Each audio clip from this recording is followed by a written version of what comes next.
My hope is if you're listening to this, start with a couple things. Figure out who you want to be. Start using Dental Intel on a daily basis. Take a look at those metrics, and you will be stressed, but don't stay there. Look at it as an opportunity and say, how do we make progress? This is Growth in Dentistry, a dental intelligence podcast, where we ask the question, what does growth in dentistry mean to you? I'm Steve Jensen, a dated dental nerd and your host. Welcome, everyone. Super excited about our podcast today. This is the Growth in Dentistry podcast, where we ask the question, what does growth in dentistry mean to you? Now, as always, I like to start by giving a big shout out to our creative team. There's a lot of work to produce this every single week. And so thank you to everyone on the marketing creative team at Dental Intelligence for producing this for us. Great work. Now, today, before I jump in, if you're a first-time listener, a long-time listener, you've heard this every single episode. One of the things we do at DI is we'll go and give you a snapshot of what's going on in the practice. So if you want to come check out what we're doing, we'll give you a $50 gift card for doing that. The link will be in the show notes. That's get.dentalintel.net/podcast. Now, without any further ado, I want to welcome our guest, Kirk Barrett from ACT Dental. I met Kirk a little over 5 years ago. I was pretty new here at DI. And Curtis Marshall, who's a longtime DI guy, was like, you got to meet this guy. He is better than anybody else in the industry at motivating. When you spend time with him, you can't help but feel happier and more excited and more energized about life. He's probably spoken on every big and small stage in dentistry. He's been doing this for over 25 years, and I have mad respect for him. Now, the last thing I'll say, for those that have been paying attention, I've been welcoming guests on the podcast where I've done an analysis to understand, like, hey, who's able to actually move dental practices to create profitable outcomes and great patient outcomes with the processes that they're teaching. And it's proven in the numbers. And Kirk and his team over at ACT Dental absolutely fit that mold. And every single metric I looked at, they're above average on every single one. So as you listen today, like, know that the advice that's coming is coming from a place of measurable excellence. So Kirk, super excited to have you today. And welcome. Thanks, brother. I'm so excited. And I really appreciate you. I'm a big fan of yours too. And I love what you guys do. And I love this stuff. So dentistry is an incredibly noble profession built with some great people. And you can truly create a great practice and a great life. So agree with that. Do it. Now, yeah. Here's my thought for today. I've been doing like the same conversation with everyone. It's starting to feel a little bit vanilla for me. So I thought today, Kirk, it'd be fun to hear like, hey, and this will be a little bit extemporaneous, but like, what are your top metrics? You know, we haven't talked about actual numbers for a while on the podcast. So I'm curious to hear like, hey, what are the numbers you like looking at? Why do they matter to the business, or why do they matter to people? And it could be in Dental Intel, or it doesn't even have to be there as well. If there's some things you're like, hey, for life, you got to be looking at this number. Like I always tell people, like, there's people behind every number. My favorite number is 3. It's my wife and my 2 boys. And that's what matters most. That's my number one. My number one number is number 3. And so anyway, kind of a carte blanche open there, but Kirk, share a couple of things or some thoughts when I ask, hey, what are your top metrics that we got to look at? And then we'll just kind of parse out each one and chat for the next 20 minutes. Yeah, I'm definitely going to tell you my top metrics. This won't be vanilla at all if you're listening. So bottom line is, okay, first of all, if you're building a dental practice, what are you building? That's the biggest question. Where do you want to go with this? Now, other things, metrics that are important. I am 53 years old, which means I'm officially playing the back 9 in my life. And what that means for me is I have less holes on this golf course in front of me than I do behind me. When you're young, you think this is going to go on forever. We're going to do this forever. And you realize it doesn't go on forever. And the reason I tell you that is that I watch so many great people build these practices and they don't even know why they're building them. I think the single most important thing to understand is that people in dentistry that have the ability to do what they want with their time are the richest people in the world. Time is the new rich. I don't care what people produce. I don't care what they collect. I do care because we can always improve all those things. But people are giving away hundreds and hundreds and hundreds and hundreds of days for nothing. And let me explain. I'll go a little bit further and then we'll go specific. You know, according to who you listen to, because these metrics aren't so readily available, the person that participates with PPOs traditionally in the United States right now today writes off an average of 42%. Now think about that. That means you're working more than one out of every 3 days for free. And your only goal is more. my friends, the day has come where you have to be smart. You got to think better. You talk about your wife and your children, like that is the most important thing to me other than my faith is like, I don't care that I'm a dental consultant. Who cares? Like, I love being on the sidelines. I love being at, volleyball games. I love doing all that. And I'm so grateful that this is a great profession that you can do that. So I think, to get into it specifically, the data component, what Dental Intel does, they're in a category of one. Nobody does data like this. And the thing to understand is data tells a story. Every number tells a story. So I'll tell you my favorite. My favorite numbers, hands down, my favorite metric is number of days worked. 95% of dentists have no idea. According to the ADA, the average dentist works 209 days a year. You need to know how many days you work. Most dentists don't. And then some dentists go, well, what if I go see a big case on a Friday? Is that a day at work? Yes, that is a day at work. It means you were away from your family. Like the best dentists in the world understand the value of days, and the highest producers we see are in the 177 to 172 range, which means they do a phenomenal amount of dentistry, have a great practice and a great life. That is the most important thing. I watch too many people exchange numbers like gross production. My gross production was 4.1 million, but I wrote off 1 million of it. I'm like, that sounds terrible. I'd rather put a fork in my eye than do that. But so that's number one is I think if you're listening to this podcast and you have anything that matters outside of this practice, which you all do, it's like life matters, so I would set a goal. If you're at 209, go to 199, then 189, and then 179 and go, I'm still making a profit. How cool is that? That's smart. So that would be number one. I love that because then we can just backwards. The goal then is, okay, what levers do I need to pull? Let's look at some other numbers in the business to backwards engineer what has to be true in order for my days worked to be 190 or whatever it is that the target goal is, right? Right. And let me just speak to the scaling thing. Like I get it that people want to scale their practices and sell them and have multiple locations. But in the meantime, they're working crazy hours, stressed out of their minds with little kids that they don't see very much, and a spouse or a relationship at home that's shaky all the time. And your only goal is to sell this and retire. To do what? You know what I mean? Like you just missed out on the most important years. So I'm all for growing and scaling a business, but I'm not going to give up my life or my wife in that process to do that. Now, everybody has their own challenges, but I ask people, why are you doing this? And they don't even know why. They just listen to somebody and said, that sounds like a good idea. So I think number one, you got to know what you want to do, and you can make a ton of money in dentistry. You can, if you use Dental Intel regularly on a regular basis, just opening it up is going to improve your life. Open it up every day. Just look at it. Every number tells you a story. Your first question is, okay, what's that number? What story is it telling me? So, you can start with that. Another thing that I would just point out right off the top, with no pun intended, gross collections and net collections percentage. That's a critical number for you. And you can see those in Dental Intel because you're always thinking, you're a dentist. Yeah, we collect 99%.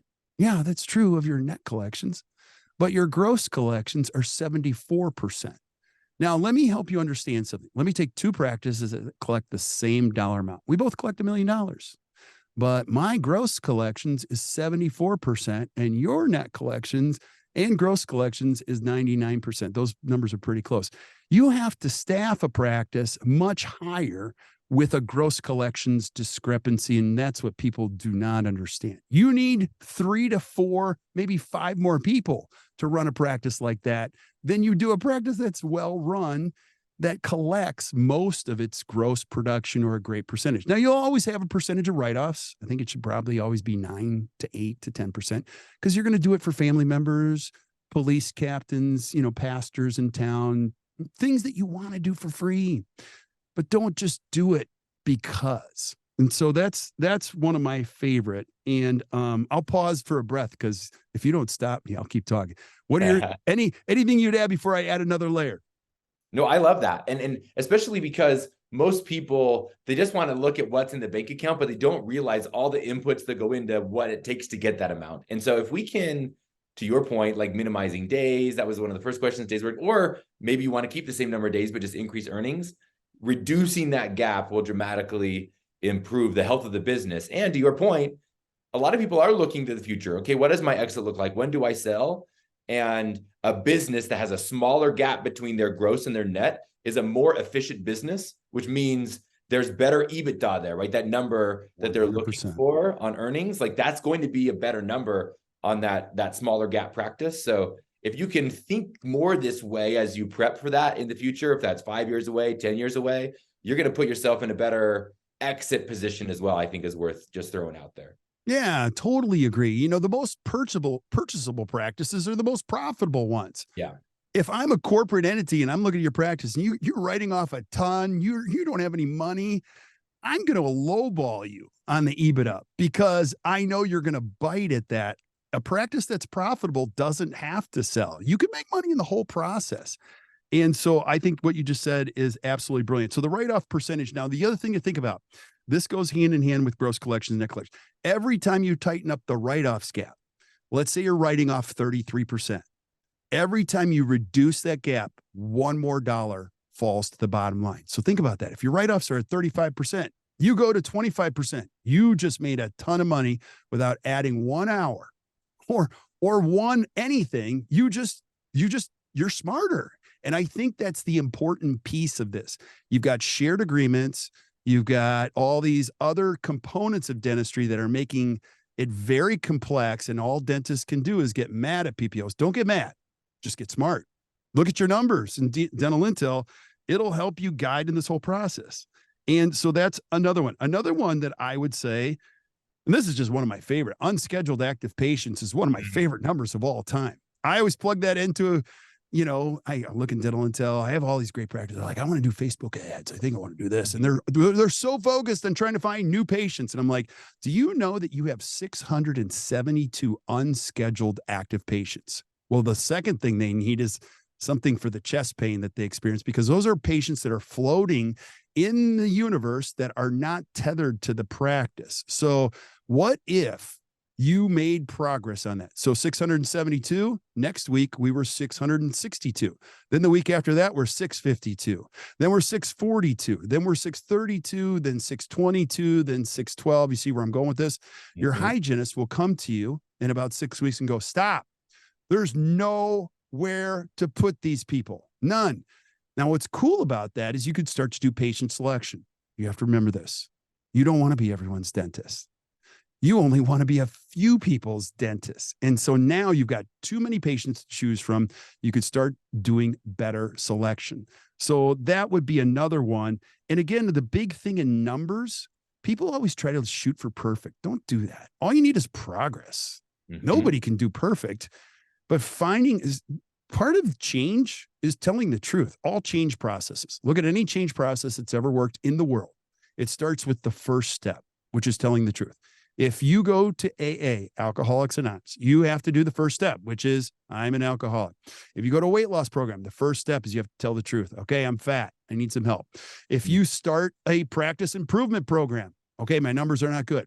Okay, what are the numbers? Figure them all out. Get Dental Intel plugged in. You'll see it all right there. It'll freak you out, but what an opportunity it is. Numbers don't lie. They also remove emotion. If I look at your numbers, I'll tell you exactly what's going on, and I don't even need to be there. I can see everything. I can see how hard you work. I can tell you right away you don't have any money and you're working as hard as anybody I've ever seen. Now, that's where you start, but you can improve things day to day. The cool thing about this is that as you know these numbers, you can tweak them. An important one that we always talk about, and I think everybody would agree, is hygiene reappointment. That's a huge one. Which, by the way, those two are like so interconnected. So for sure. First one, he mentioned pre-appointment percentage, right? So of all our patients, how many are scheduled to come back, which just for everyone listening, by the way, the average there in the industry has always hovered around 50%. Sometimes in some years it drops a little lower. It's like 47 to 49. Sometimes it's a little above, like 52, 53% of patients pre-appointed to come back. But in general, the industry hovers around, the average practice has like half of their patients not scheduled. And the best leading indicator where it's like, hey, what behavior could improve to improve that number? And it's hygiene reappointment. And these are all retention metrics. Like, how do we keep patients coming back to the business and know? And they speak to a lot of things like, are we giving a great patient experience? Do they like us? do we smell bad or do we smell nice? Like Right. whatever it is, right? Like, are they coming back to the business? So tell us, why do you like reappointment percentage so much? Well, I like them all. I love it too. I think that's a great one. Hey, brother, you're keeping me to a 30-minute podcast, which is crazy, like difficult. So I got to pick a few here. Now, hygiene reappointment, I really like. Now, these are all coupled. They're always related. Hygiene reappointment is really important because you talk about accountability. That's one of the things you can employ the rest of your team.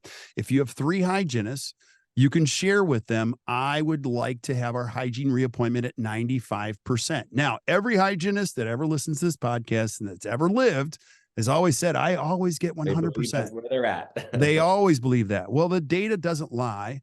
And I pulled them on some of our best practices. I had one hygienist. She's like, oh, okay, what are my numbers? And I was like, well, you're actually at one of the lowest in the 81%. And she's like, oh, okay, go through my patients. And I did. And I said, Mrs. Finelli, yesterday at 1 o'clock, you did not. Oh, she was going to Europe. Stop. Like, so she had like 3 patients in one day. She knew everyone probably. Yeah. Now, in all fairness, Mrs. Finelli's floating in the universe. She's not tethered to the practice. Mm-hmm. Here's what's really cool. What gets measured gets improved, but what gets measured and reported on significantly improves. If it was my practice, I would have every hygienist say, yesterday, my hygiene reappointment was 93%. And if you have one hygienist who says, yeah, mine was 74%, that's okay. Like, but she's not going to come back, or he's not going to come back next day and go, yeah, I'm 74 again, killing it. Yeah, today it went down 73%. Just by reporting that, the leveling up will happen. And it's really cool because you can have the person who's doing 73% walk over and go, what are you saying to do 94% on a regular basis? Now, one more thing that's important about that metric is you never want 100% because you're going to have a few crazies. You're going to have to free up. Not every patient. You're going to have 1 or 2. I don't know, every 2 days, you're going to be like, I got to free this one up. She's canceled 9 times. She never does anything we ask. All we're doing is reappointing her just because she went to high school with the dentist. You know what I mean? So it's one of those things you can really, by intelligent design, employ everyone. This is the key piece, is that you have to get your team members aware of numbers. It's not about money.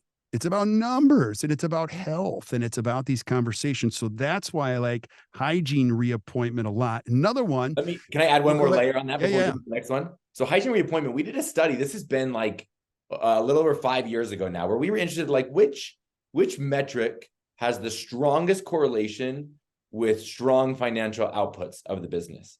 And hygiene reappointment was that number. What's so interesting now, obviously, I think there's the surface level, like hygiene reappointment helps you retain patients. But when you dive into it, we found so many interesting things. So for example, when you look at new patients, they're the least likely to reappoint. They're the least likely to say yes to treatment because you haven't built a relationship, and on and on and on. Existing patients that reappoint and keep coming back, they're the most likely to say yes to treatment. They're the most likely to keep coming back. So those are the ones that actually are the highest amount of, there's for some reason this weird idea in dentistry that like new patients are where all of the new dentistry is found. It's like, that's where clinically I'm going to find all of the big cases to work on. But all of our data suggests that the majority of the dollars we're producing and they're getting said yes to are from patients who have had multiple visits in the practice. And so hygiene reappointment, man, that is like the golden goose. It's the one where if we can be good at that one, then those patients that keep coming back will start saying yes to the big cases, and stuff will go south in their teeth, right? That where they'll chip a tooth and we'll have to do something there. Like those are the ones where the clinical care, the excellent clinical care is really happening for the most part. So we need new patients, obviously, but man, keeping the same ones in the business and building a community and having a cool experience with them over a long amount of time, like that's where the fun is in life, I think, in business, like creating that community as well as the experience. So, brother, I am totally picking up what you're putting down, and I'll just go there again. I'm 53. I don't care anymore. So here it comes. New patients are sometimes the worst. People tell me I get 200 new patients. I'm like, that sounds even worse than like writing off all that dentistry. People say, well, I'm going to do SEO. Now, I agree. You have to have a significant amount of the right types of new patients come into your office going, I hear you're good at this. I hear you don't take my insurance. So-and-so said I got to be here. If you're finding me off the internet, just because, or a flyer. You get what you ask for in those respects. So I totally agree with you. And that'll couple with the next metric. But let me go back to what you said, financially viable practices. I totally agree. The most profitable ones we see, hygiene reappointment, 92, 95, 94, 93, 92, one, you know, here's why. An empty chair is not no profit. It is negative profit. If I'm a hygienist in your office, here's what I want you to tell me. I want a great practice. I want a right type of patient in our chair. I need you to keep the chairs full, 95% reappointment. So you pick the right patients, you get them back in the chairs, and I can keep it full with the right type of patients. You don't do that. You have a hygienist that's at 72% or 70%. You have a significant amount of open time. Now it's left to the front desk to reach down into the river and grab the mud from the bottom of the river of the patients that have canceled 11 times and slap them into the schedule. And, because the dentist doesn't want to see an empty chair because their head's going to spin around and green puke's going to come out. It makes you crazy. So these are simple. These are so simple. And it's really important to do intelligent design, to just get people involved and engaged, and they can help you. And if they know why, here's the value of a great trainer, a great coach. I can train your team in 30 minutes about why. And then they'll go, oh, this isn't about money. And I'll go, no, it's not. It's about health. We need healthy days, healthy hours, healthy whatever. And they can do it. I do the same thing here at ACT Dental. I don't try to teach my team anything. I have a coach that comes in every quarter and they go, she's awesome. Did you hear what she said? I said that like 10 years in a row. So that's one. And I'll finish with this one. We can let's hit it with one more. Oh, come on. You're only limiting. So annual patient value is a big one. Now, I love that one. I'm going to give you guys an inside joke. It's our internal, measuring stick here on how good the dentist is, because annual patient value tells us more than you want to know. We get great practice. I've taken all this training. I've been to this institute. I've been to this institute. I've been to this institute, and their annual patient value is $500. I'm like, well, you haven't listened to any of the training, or you haven't used any of the training.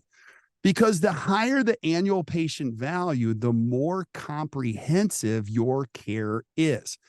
There are dentists, unfortunately, that we do see their annual patient value is low, in the low, 300s or even high 200s. And I don't even need to know the dentist's name. I don't even need to know where they practice. I'll just tell you they're doing volume dentistry, very, very low level stuff. Nobody's really paying for anything. And it's just the hamster wheel. Wouldn't you agree?